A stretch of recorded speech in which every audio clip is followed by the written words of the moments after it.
when did the rapes by this federal prison employee of you occur? Just what year? Well, it started in about 2020, and then ended in 2022, August of 2022. Hey everyone, welcome back to the channel. Today we're diving into a shocking judiciary hearing where Senator John Kennedy questions key witnesses about the crisis inside U.S. prisons. From sexual abuse to overcrowding to failures in justice, this discussion exposes the dark reality behind bars. Stick around because what you're about to hear will leave you speechless. And if you care about justice and accountability, make sure to hit that subscribe button and turn on notifications. Let's get into it. What you allow is what will continue. I I mean, 3 months for rape is absurd, much less for repeated rape. Senator Kennedy starts off with a gut-wrenching testimony from Ms. Hernandez, a former inmate who was raped repeatedly by a federal prison employee from 2020 to 2022. And when she reported it, the predator got only 3 months in jail. 3 months for rape. Kennedy doesn't hold back. What you allow is what will continue. And he's right. This isn't just a broken system, it's an outright failure of justice. Let me know in the comments, do you think our justice system is doing enough to protect inmates? Prison staff aren't safe either. Ms. White, a former corrections officer, testifies that inmates sexually harass and attack female staff without facing real punishment. According to her, these cases are often ignored, and when action is taken, it's usually just a temporary removal from general population, not a real deterrent.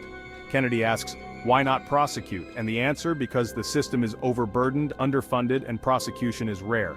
Are those inmates who do that not punished? No, sir, not typically. Why not? That's a very good question. Oftentimes, the incidents are reported. Our prisons are very overpopulated. Discipline is an issue that we have been struggling with. Even when they are reported, it's handled internally with a small sanction. Typically, they're removed from general population and placed in special housing unit for a limited amount of time and then placed back in general housing. It's not a true punishment, and it definitely is not a deterrent. Oftentimes, those issues are turned over to the AUSA offices who decline to prosecute the inmates. So who's protecting the protectors? If you think prison staff deserve better protection, drop a heart in the comments. In California, inmates can self-identify their gender and request transfer to a prison matching their chosen identity. That means biological men can declare themselves transgender with no prior history of transitioning and move to women's prisons. Miss Bauer drops a bombshell. Once inside, some inmates stop identifying as transgender and embrace their natural male identity. That's right, they revert back to being men once they get in. Kennedy is stunned. He asks, are there any safeguards? The answer, not really. This policy is leading to sexual assaults inside women's prisons. And yet, it continues. What do you think? Should gender identity alone determine where an inmate is housed? Let me know below. Mr. James, a corrections expert, lays it out. More funding for prisons to improve conditions. Increased staffing to prevent abuse. Tougher punishments for rapists inside and outside prison walls. Support for inmates and staff to report abuse safely. Kennedy asks, shouldn't we just punish the hell out of rapists? And Mr. James agrees, but reminds him that presidents don't make laws. Still, Kennedy insists, when you get to be president, I'll bet you can get it done. And you know what? He's got a point. Change starts at the top. By the end of the hearing, one thing is clear.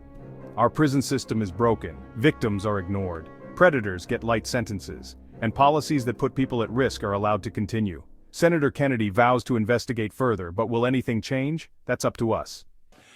Ms. Hernandez, I'm going to find out why someone raped you and got 3 months of punishment.